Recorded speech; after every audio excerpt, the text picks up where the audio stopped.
Good morning, good afternoon, and good evening. My name is Teodoro Laino. I'm a research scientist at IBM Europe. My pronouns are he, him, and it's a great pleasure to have you here in this broadcast today.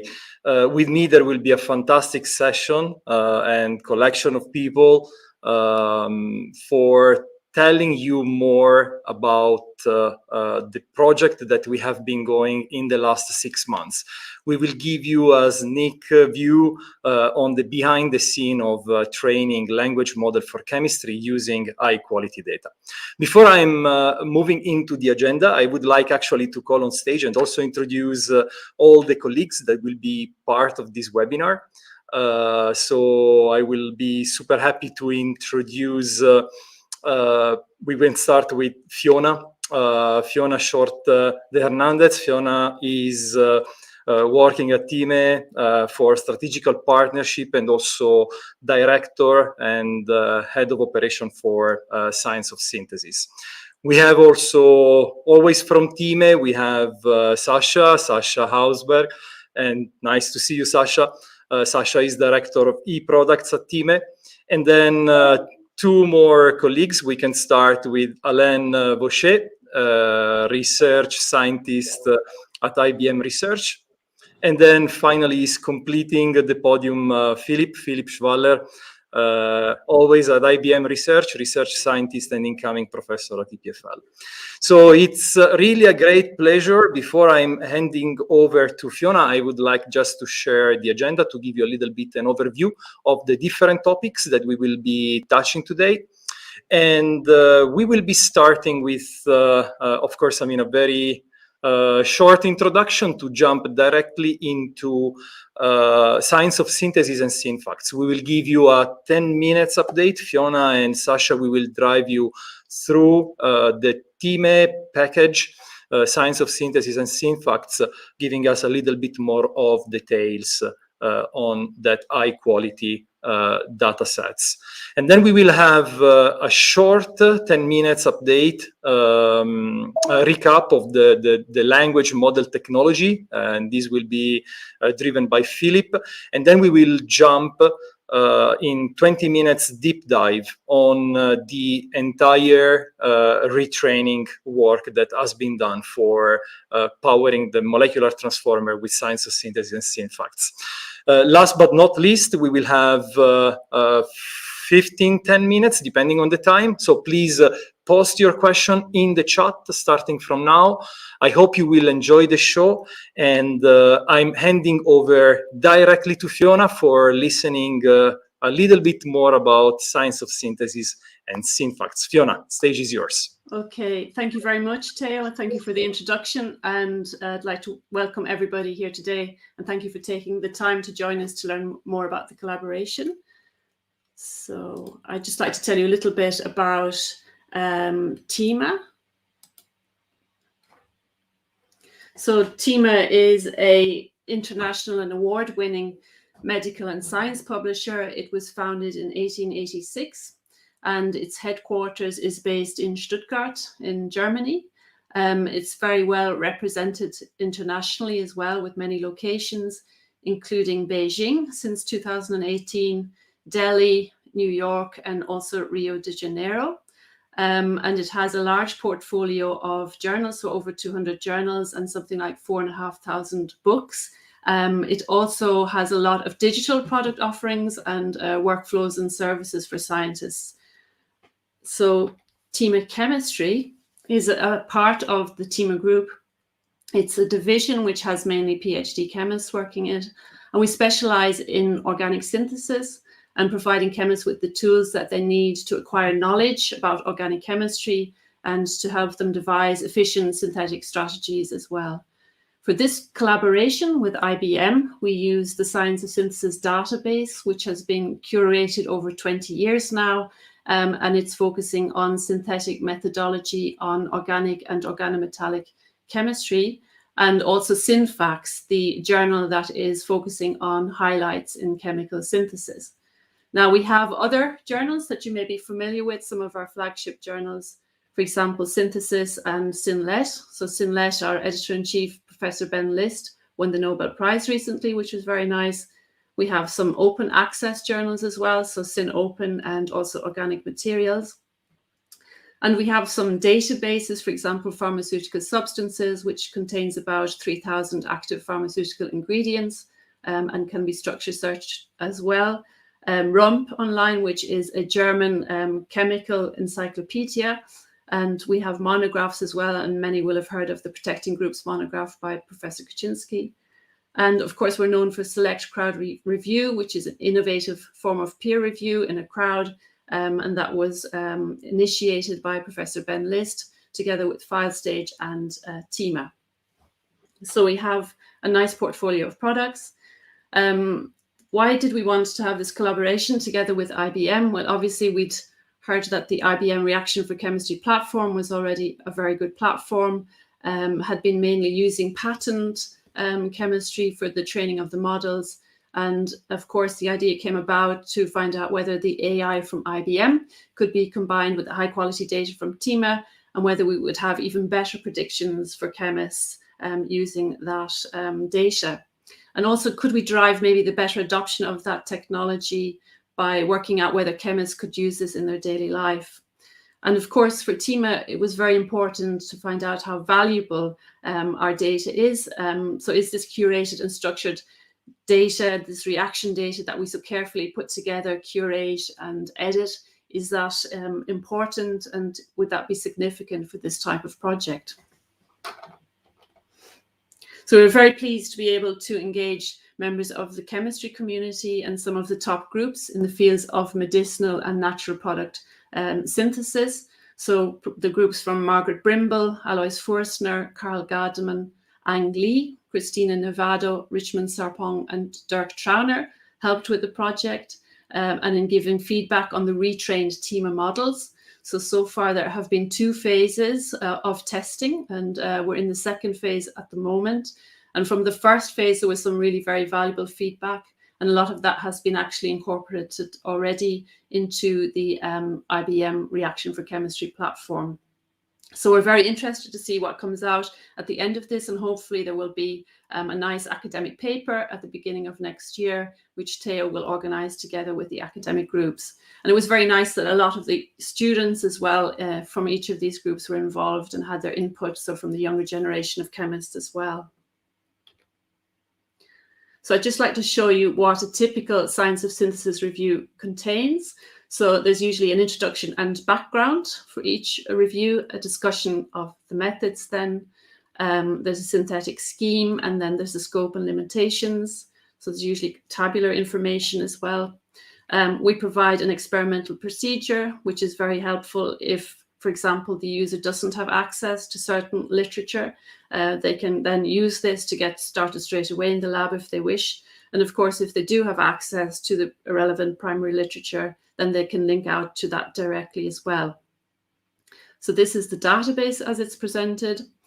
We have an editorial board from industry and academia, all very eminent organic chemists and synthetic chemists. And we work very closely together with them on the strategy for Science of Synthesis. They select expert volume editors to work on a particular area, and the volume editors then recruit the authors or the experts to write on that particular topic. So far we've had about 3,000 authors involved with the project, which is really, really great. And they're supported by a professional editorial office in Stuttgart, mainly comprising of PhD chemists who actually take great care to do the scientific editing for each of these reviews. So this explains to you a little bit about the data involved. So for Science of Synthesis, in the electronic version of the product, we have Hubenweil in that particular product that's PDF based and hasn't been included in this particular collaboration with IBM. For this collaboration, we use the original edition, so some 48 volumes that were published between the years of 2000 and 2010. We then had the knowledge updates that we started in 2010 to make sure that the content was still relevant, and the board identified particular areas that were moving more fastly, for example, organometallic chemistry, and then we included updates there and across the entire series. and that's ongoing even today. We also then started in 2010 to publish special topics. So in the reference library, for example, recently we finished a volume on click chemistry, and Floris Rutjes was the volume editor for that volume. And for electrochemistry, Lutz Ackermann was the volume editor for that particular volume. And they put together multi-author works with reviews for each of those topics. On the right-hand side, you can see how the content is presented in the database for ESOS. So the content is very structured. Again, the editorial board went to a great deal of care to organize the information in a way so that all of the content is organized into categories. So there's 6 categories in the original edition. And then within those, the information is organized according to the product class or functional group to be synthesized. And so you can see in the electronic product the structure very easily, and this tree, as we call it, for science of synthesis, which is very easy to navigate. So the important point here is that the information is already very structured, which is helpful as well for this type of project. So Synfacts was also used in this collaboration. So this is our Highlights in Chemical Synthesis journal. It was published first in 2005, and there are 12 issues each year. So it's essentially a review of the primary literature by experts, and then they enrich each of the Synfacts with their comments and insights. So there's a concise presentation of the information, and it's very helpful in preparing for group lab meetings, or if you'd have an interview coming up, maybe it's also very useful for that. It really helps provide inspiration and generate new ideas if you wish, and also helps you to keep up to date with the literature, which is, as we all know, is incredibly difficult nowadays. So for the IBM project, the issues from 2017 and 2018 were used. And here are some of the categories that are covered. So you can see that we've got some very diverse content covered in Synfacts. So everything from natural products to organo and biocatalysis.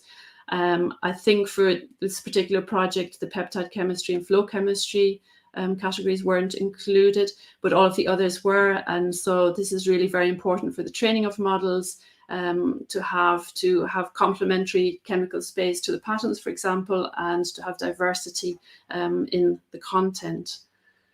This is an example of a Synfact as you would find it. So we do have a Synfact of the month each month, which is available for free in each category. So you can go and have a look at that content if you wish.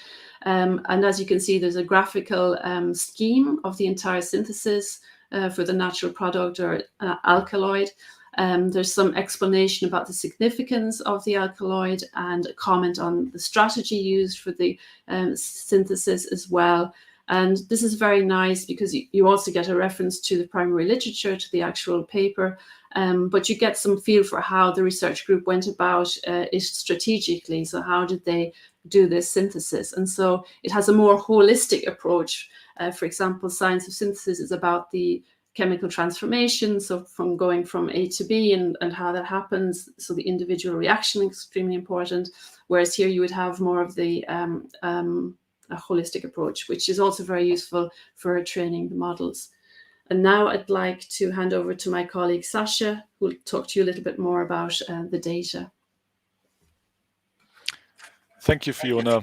So good morning, good afternoon. Thank you for joining today's webinar. Also from my end, as Fiona said, I want to present you a bit more in a bit more detail how we created those data sets for science of synthesis and Synfacts, the data sets which were used in the course of this project together with IBM. So of course, everything starts as usual with the authors handing in their manuscripts, which go through the usual editorial workflow, editorial office, production, typesetting. And as a result, we get an XML file and also a rendered PDF. And the chemistry schemes are represented in ChemDraw files. All of these files go to an external vendor, which then processes these files and creates SD files and RD files. So SD files which contain the single molecules, and RD files which contain the reactions abstracted from the chemistry schemes. these data then go through another QA check. So we really want to make sure that the data is of the highest quality before it ends up in the electronic product. If this QA check is okay, then it's imported into the product. If it's not okay, it goes back to the vendor for another round of abstraction and corrections, and is then again checked by the editorial office. And once the data ends up in the product in ESOS, the SD files and RD files are ingested into a chemistry search for substructure and reaction search. And the XML and PDF data go into the display and also into a text search. So some more facts about the data sets. For science of synthesis, we have approximately 450,000 reactions, and this set is continuously growing because we have about four content updates a year, both knowledge updates and reference libraries, as Fiona explained earlier. And in that, we get about 10,000 additional reactions per year added to the data set.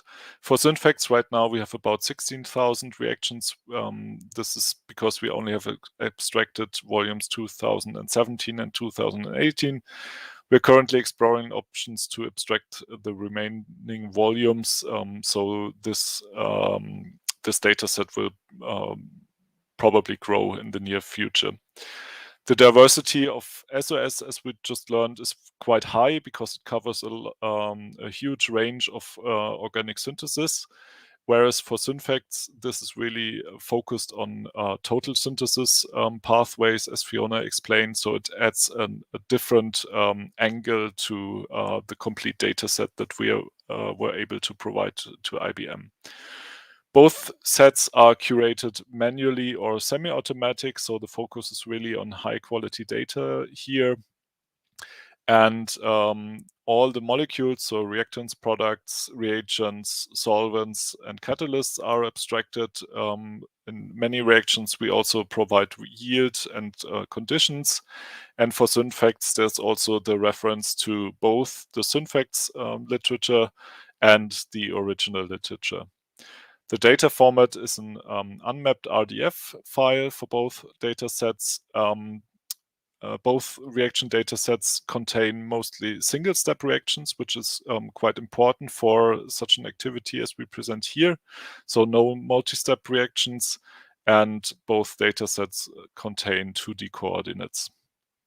And with that, I want to hand over to Philippe, who will introduce or say more about the actual AI models used.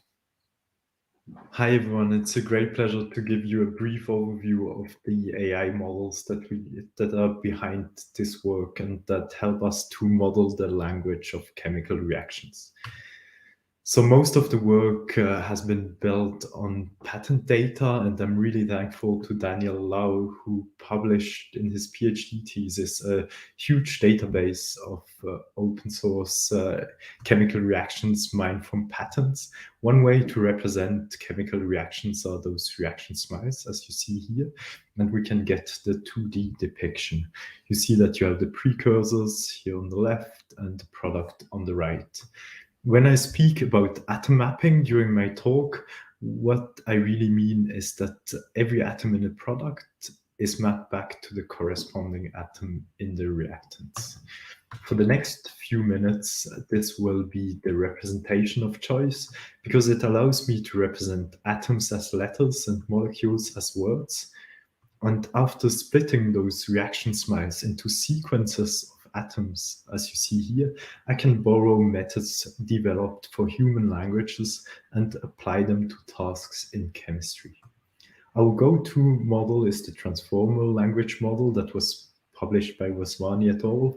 And originally trained to translate from one language, for example, French, le chat est noir, to another language, English, the cat is black. And similarly, we can map the reaction prediction task to a neural machine translation task where we want to translate from the language of the precursors to the most likely product. And this is a study that we performed in the molecular transformer while I was at the University of Cambridge.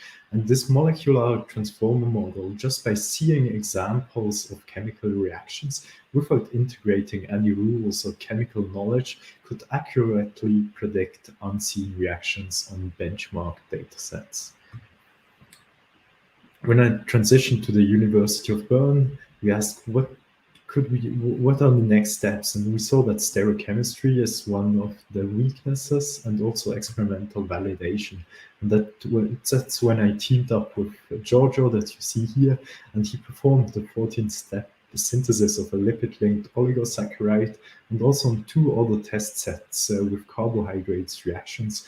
We showed that a transfer learning approach could lead to much better accuracies on stereochemically complex molecules. This is one example of a glycosylation reaction that is from the JAX test set, and our model was able to correctly predict it, even if it's non-trivial to human experts. And this transfer learning approach that we explored there, that uses the information of 2 different data sets to make the prediction on both types of data better, can be applied to any reaction subspace of interest. Another work that we did with the University of Pisa is multi-step synthesis planning. There we trained 2 different such molecular transformer models. One to go back 1 step from a target molecule to suggested precursors. And then we used a forward prediction model to rank the different suggestions and find the best ones. What is different compared to other approaches is that we not only predict the reactants, but also the reagents, catalysts, and solvents. If you compare this representation here to what is typically done in literature. In the first few minutes, I've shown you sequence-to-sequence transformer. So for reaction prediction, where we try to predict the most likely output of a chemical reaction, or retrosynthesis, where we go back 1 step from a target molecule to suggested precursors. In the second part of my part, I will show you encoder-only transformer models, where we take the whole chemical reaction as an input, and then we can do, for example, reaction classification, or we could also perform regression tasks like yield prediction. If we take reaction classification as an example, what we want is to predict the most likely, or the corresponding name reaction given a chemical reaction as an input. And on data from NextMove software, we could show that we were more than 98% accurate. But what is even more exciting than that for me in this work is that if we only take the encoder part and not the classification layer at the end, what we get as an output are data-driven reaction fingerprints that encode all important properties of those reactions. And those allow us to map chemical reaction space, as you see here in this chemical reaction atlas. Not only that, they can also be used as fingerprints to query for similar reactions. For example, if we perform a Diels-Alder reaction on the IBM Reaction for Chemistry platform, wait for the outcomes to show up, then we see the correct product, the expected product. We can then query for similar reactions in the training data. And we see that those are all similar looking Diels-Alder reactions. And the fingerprints then also give us a link back to the original documents and a possibility for chemists to get back the procedures and reaction conditions. At some point, we asked the question, why do transformers work so well in chemistry? And that's when I teamed up with Ben Hoover and Hendrik Storbold from the US team. And we trained a model, an encoder-only model, on millions of unlabeled reaction spiles and visually inspected what the model had learned. And what we discovered is that they had learned atom mapping. And we use this signal to build Reaction Mapper. So what can Reaction Mapper give you? If you input an unmapped reaction smiles, the Reaction Mapper can give you the atom mapping of this chemical reaction. And on an independent benchmark for reaction atom mapping, Reaction Mapper was ranked better than commercially available tools. And it has more than double the accuracy than what you get from the open source alternative. Just a summary, in the first part, you've seen encoder-decoder, sequence-to-sequence reaction transformers for reaction prediction and synthesis planning. And in the second part, encoder-only transformers for classification in fingerprints, reaction yield predictions, and atom mapping. So you might wonder what's next, and I will just point you on one slide to RXN. Imagine you're a chemist at home and you design a molecule. Then you connect to the cloud where you get access to a synthesis planning tool. But not only that, you have another model that converts those individual steps into sequences of actions, including reaction conditions, that you could then perform in the lab. Or if you have access to a cloud-connected synthesis platform, as we have at IBM Research in Zurich, then you can also execute this recipe on the platform directly. And here I just would like to note that the higher the quality of the data, the better those predictions become. And this is why this collaboration with Thieme is very important. And now let me hand over to Alain. Thank you, Philippe. In the last part of this webinar, before we go to the questions, I would like to tell you about how we combine both sides. So how we combined the AI from IBM with the data from Thieme. And there are many things I would like to tell you. So let me start directly and talk about the generation of the training data. So in the end, as you saw before, what we need to train the models are reactions in reaction smiles format. So basically chemical equations with the product on the right-hand side and all the precursors on the left-hand side with the reactants, the reagents, solvents, and so on. So basically, this is the kind of data that we will need to generate starting from the Thieme data. As you heard earlier, we were able to use data from the Science of Synthesis and from the Synfacts collections, which most people know probably as a PDF form, but luckily for us, all this information is also packed in a more computer-friendly way. So looking at the science, at an example from Science of Synthesis, for example, all the documents are also represented in an XML file, which contains structured information for everything except for the pictures and the chemical structures. And the chemical structures, we get them from the RD files that Sasha mentioned earlier. Now, looking at a concrete example, what you see here is a generic reaction explaining a transformation with different potential groups and 3 specific examples of that generic reactions. In the RD files, we would find 4 different reaction records for this, but what we will end up training on are the specific ones, so those 3 reactions. And in order to make this data as complete as possible, we will need to combine the information from those specific records with the generic records. So that's where we actually need the XML files in order to give the context of those reactions. So in summary, we will get the chemical structures and the properties of the reactions from the RD files and the context from the XML files. Having said that, we have at our disposal roughly 76,000 documents from Science of Synthesis and 2,600 documents from Synfacts. With those documents, we will proceed in 3 steps to get the training data. The first step is about the extraction and conversion to reaction smiles. In the second step, we then standardize those reaction smiles to harmonize the representation. And in the third step, we will check for sanity and discard reactions that we don't want to include in the dataset. In the next 3 slides, I will go in more detail about each of those steps. So first, when we extract the reactions from the Thieme data, we end up with roughly 450,000 reactions.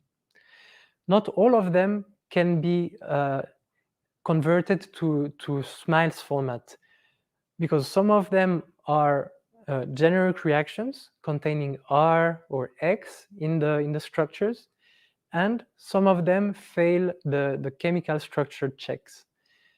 So having said that, I don't want to focus on the exact numbers, but the 2 most important numbers on this slide are the one that we started with, those 450,000 reactions, and the ones that we end up having in reaction smiles format, which are 384,000.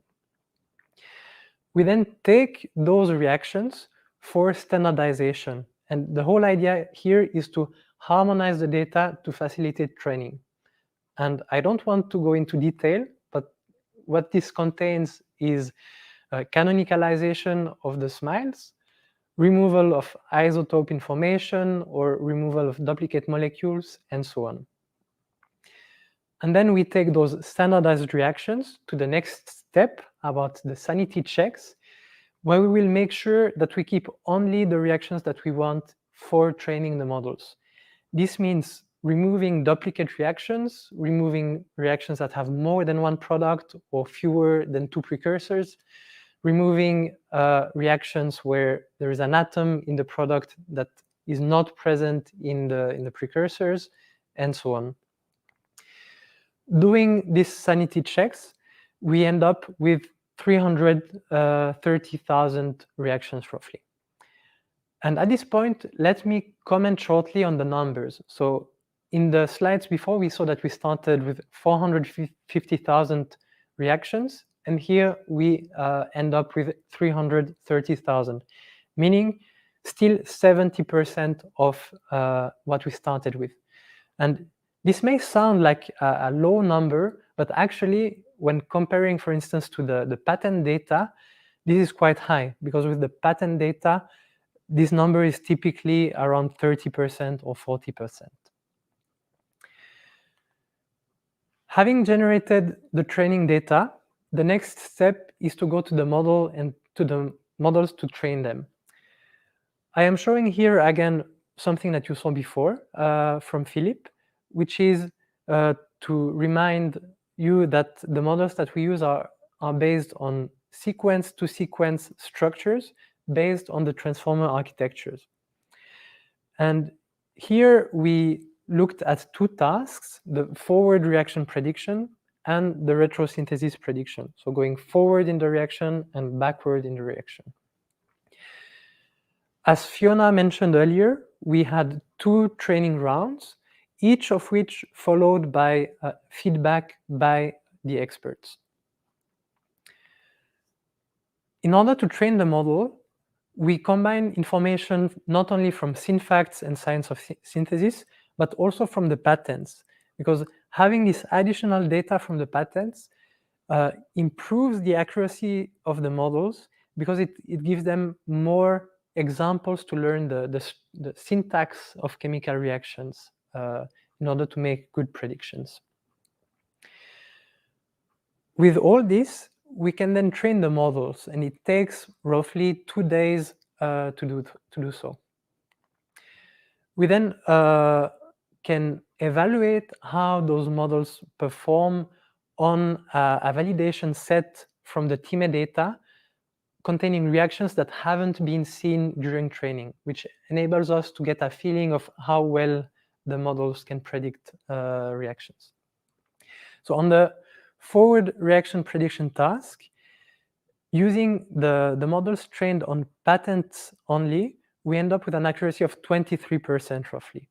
And adding the Thieme data, this increases the accuracy to 69%. And I mentioned earlier that we also include the patents. If we didn't do so, I don't have the number on this slide, but the accuracy would be lower. It would be around 60%. Now, we can do the same thing on the retrosynthesis task.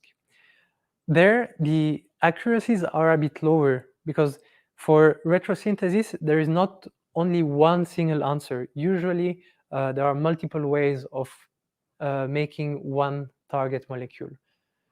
Having said that, still, including the Thieme data increases the accuracy from roughly 1% to 17 or 18%, which means that the model learned to make predictions that correspond more closely to reactions present in the Thieme dataset. Now, before going to the feedback of the experts, I wanted to mention a few challenges that one typically encounters when receiving a data set and using it to train models.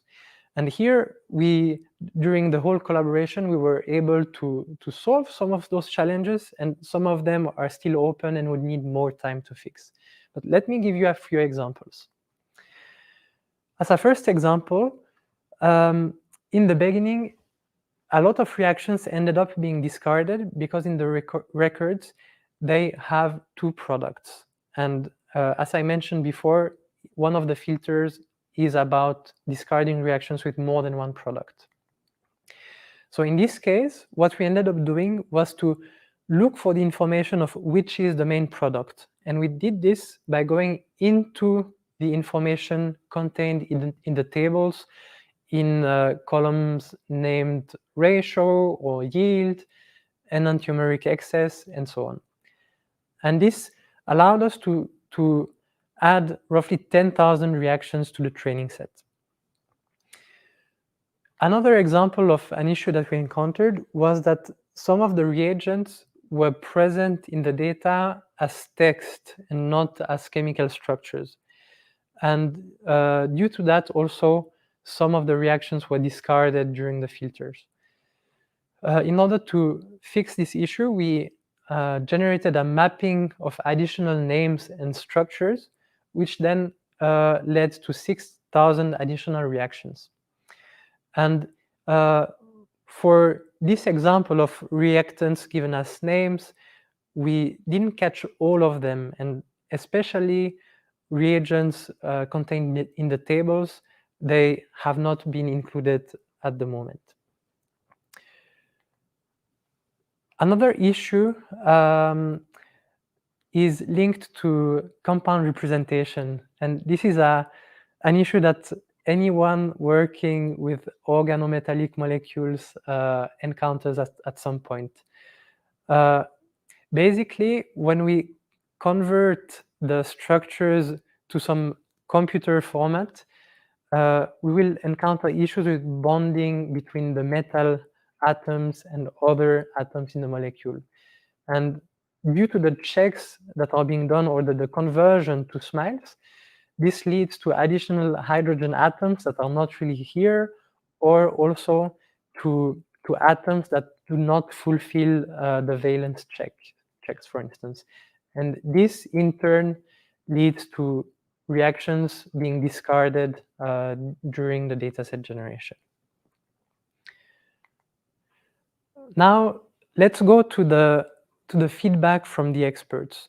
You heard earlier that there were 7 academic groups that gave us feedback on the models that we trained there. And basically what happened was that we deployed the models retrained on Thieme data to our web framework. And then they were able to use it and get back to us with things that worked and things that didn't work. After the first round, we got basically positive feedback in general, meaning that the models were performing much better than the patent models, still with a few issues such as bias towards common reactions, or some also usability issues, user-friendliness, or also some retrosynthesis that didn't work.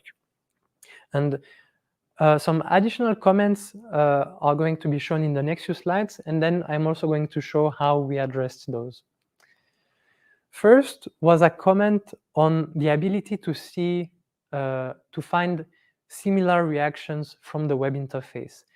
And there we ended up adding to the framework what Philippe showed before, where you can search for similar reactions to give you some more information on the reactions that have been predicted. Another feedback was on the variety of the retrosynthetic sequences. And there, I don't want to go into too much detail, but you can imagine that reactions cover a wide space of chemical reactions. And the issue with the first models that we had was that sometimes they made predictions that were all located in the same area of chemical space, changing maybe only the reagent or the solvent. So for the second generation of the models, what we did was to force the models to make predictions coming from different parts of that chemical space. And one additional feedback that we had was that photochemical or thermal reactions didn't work. And there we included some support for it in our framework. And also this meant that during the data generation, we were also looking in the experimental conditions or in the conditions on the reaction arrow, if there was the presence of light or temperature and so on. And then from this, we then deployed the new models, and the experts had another look, and we got a second round of feedback. And there we heard that overall the models got better, the reactions were a bit more varied, and also that the photochemical reactions worked better in some cases, not in all cases. There is still room for improvement. And in the last few minutes, I would like to go over a few examples of concrete feedback that we got. The first one was about a deprotonation reaction, where only the second generation of the Thieme retrained model made the correct prediction. The second example is roughly similar in the case of a hydroxylation reaction and the models making different predictions in terms of regiochemistry. In a third example, the expert was looking at the full reaction tree starting from a target molecule and observed that the predictions made by the second generation of the Thieme model were reducing complexity faster than the other ones, which was very nice for us to hear. Still, it is also interesting to look at the more negative feedback. And one example was about the so-called 4 mysterious reactions of Woodward, where only 2 out of 4 were predicted correctly. And in cases such as this one, it is also interesting to look at the reactions that are similar to the incorrect predictions in order to get a better understanding of what happened there. And in this case, for instance, when looking at the first of those reactions, which was predicted incorrectly, we end up finding reactions that were present in the patents. And when diving a bit deeper into them, this raised some questions about the reliability of those reaction records, which then also will encourage us to go more in detail and have a look at those examples. Another feedback was about a retrosynthetic analysis where the model didn't lead to a simplification and did transformations that didn't add much value. And in this regard, this is also something that we will be looking into, and that wasn't part of the focus of this collaboration, meaning the strategy when multiple steps are involved in a reaction. And the last example of feedback that I have is an example where several things went wrong with incorrect configuration or not making reactions that would be typical in those examples. And there, what will be interesting to look at is to see the coverage of such reactions in the training data. And as always, the more data the model has, the better the predictions. And this is something that we will look into. I'm almost at the end of my allotted time. So I had some examples, but I'm not going to go through all of them. What I'm going to mention here is that we were looking into the validation set that I mentioned earlier, and especially looking into where predictions are incorrect. And something that was interesting to see here is that out of the incorrect predictions on the forward prediction model, 27% had an identical molecular formula, which in most cases means either an incorrect stereochemistry or regiochemistry or tautomery, meaning that the model learned almost the right thing, but still made a small error. And it is, I always find it very interesting to look at those kinds of mistakes of the model. And here I have also a video of how it looks like from the user interface to do a retrosynthetic prediction. So basically setting up a structure and then selecting as a model the one that we retrained, called Thieme version 2, and then launching a retrosynthetic analysis in the cloud, which will suggest multiple ways of making that compound. And here, what we see is also, again, the search of the similar reactions in the training set. Now, I came to the end of the talk, and before going to the questions, there's one more thing that we wanted to say, which is that we are going to make those Thieme retrained models available on our platform for 3 days, meaning that anyone who is interested to test them and see how they compare to the patent models can go to our platform and try them out until Saturday noon. With this, I come to the end of my talk, and I would like to thank you all for the attention. And we can switch to the question and panel discussion. Thank you very much, Alain, Sasha, Fiona, Philippe. I think it has been really a very exciting time, the one that we have been spending together, and definitely the one of a kind work, definitely.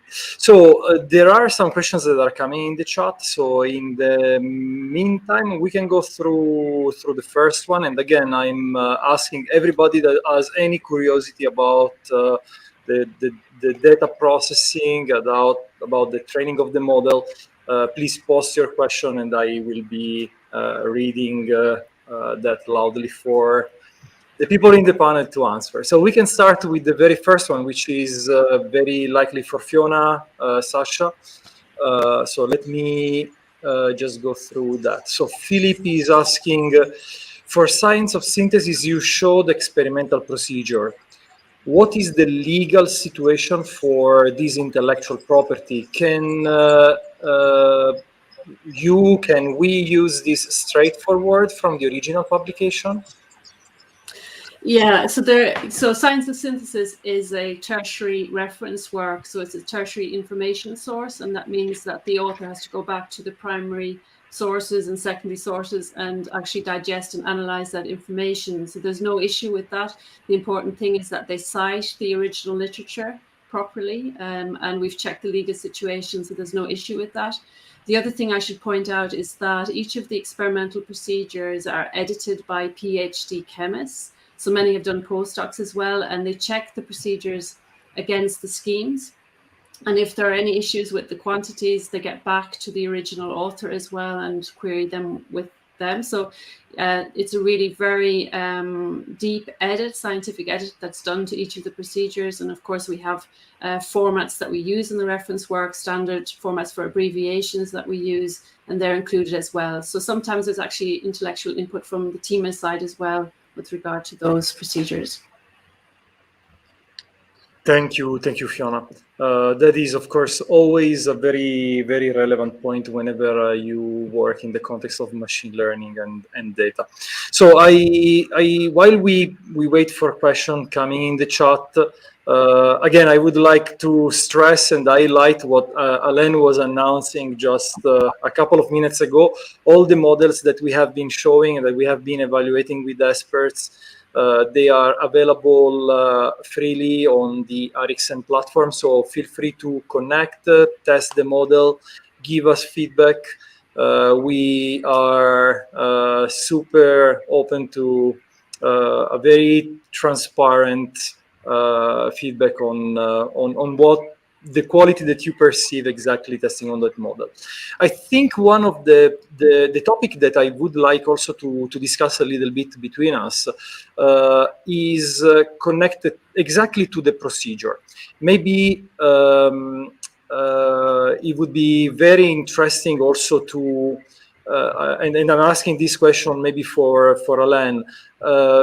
One of the things that we didn't complete in the short time of this collaboration was exactly the retraining of the model for experimental procedure, the inference of experimental procedure. So could you give us a little bit of a glimpse of what it would take in general for if people would be interested to work on in that direction? Yes, sure. So maybe to give a bit more context, the model that Teodoro was referring to is a model that takes as input a chemical equation and as output generates a full sequence of steps that you would need to do in the lab. Basically, the content of an experimental procedure in computer-friendly format. So this is something that we looked into also in the scope of this collaboration, because in the reactions provided by Thieme, roughly 50,000 or a bit more contain also some procedure text that describes how to make that reaction in the lab. And we were looking into including those examples into the training set that we have extracted from patents for this task.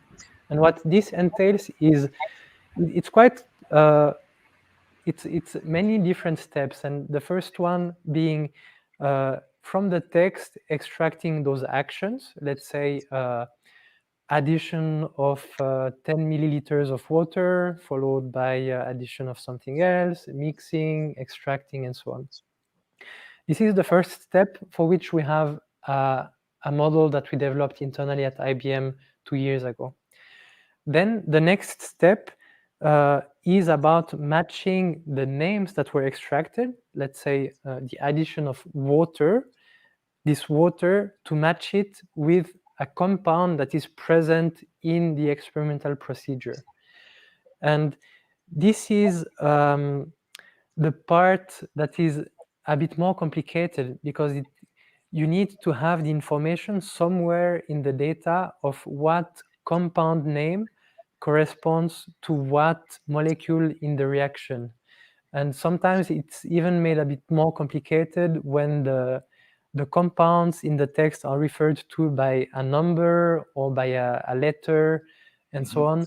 And this is where we realized that more work will be needed, and that the few months that we had for the collaboration were not enough. Absolutely. Yeah, no, that's actually a very, very good point. And another element that I would like to touch is maybe, Philip, this question is more for you. We definitely have seen some improvements on the performance of the model when dealing with molecules with stereochemistry. What is your perception in general on the handling of the stereochemistry, also related to the quality of the data, and in general, any thought you may share when we are extrapolating this domain into the domain of natural product synthesis. Yes, so yeah, the quality of the data is crucial, and you need at least some representation. This is also what we have shown in the work on carbohydrates, that already small data sets of a few hundred or a few thousand reactions describing a chemical reaction subspace could lead to huge improvements in the model predictions. In stereochemistry, we are always a bit limited by the representation. We use smiles, so we can only represent stereocenters, for example, or cis-trans stereochemistry to the model, and sometimes you have compounds that contain stereochemistry where the smiles are not basically mapped to exactly the two compounds mapped to exactly the same smiles, and there it's impossible for the model to learn anything and reason about this particular input. But yeah, I think there's a lot of development to improve those line notations, and we are looking forward to implement new representations in the future. Thanks, Philip. We are also arriving at the end of the hour, and of course I have one question that is very important. So we were approaching this collaboration from two sides, a team working more on the machine learning algorithm, and a team working in the context of providing high quality data in chemistry. So probably we tried to give a glimpse of the complexity to all the people that have been watching, what it really meant to invest a few weeks in using data from Science of Synthesis and Synfacts to retrain the model. And I think we have baseline evaluation that are speaking by themselves in terms of quality improvement. But on the other hand, the question that I always keep asking myself is, so far, chemists are using data more in, I would say, in a traditional way, more like querying on databases. So, Sasha, Fiona, both of you, in closure, what do you think machine learning can do for the chemistry community in terms of really using every single bit of knowledge that is in the data that you are putting together? So, I mean, I would say that would help them with innovation and obviously saving time for drug discovery and development. So in the pharma industry, certainly very much an improvement. And I think time saving is exceptionally important for chemists in the pharma industry. Thanks. And I would add that probably we're just scratching the surface. So with what we're doing, we have done so far with retrosynthesis, forward prediction, and the experimental procedures, that's just using part of the data. There's much more data to be, or much more learned from the data we have, and creativity can spark new ideas, I think, and can find new applications of machine learning and AI based on the high quality data. Absolutely. I think to a certain extent, this is exactly one of the great motivation behind the collaboration between the two teams. Really complementarity of skills and features, and incredible results.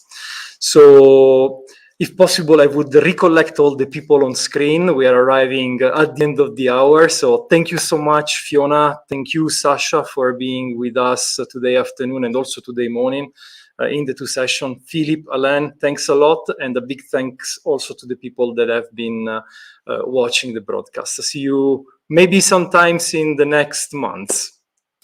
Bye. Thank you. Bye-bye. Bye-bye. Thank you very much. Bye-bye.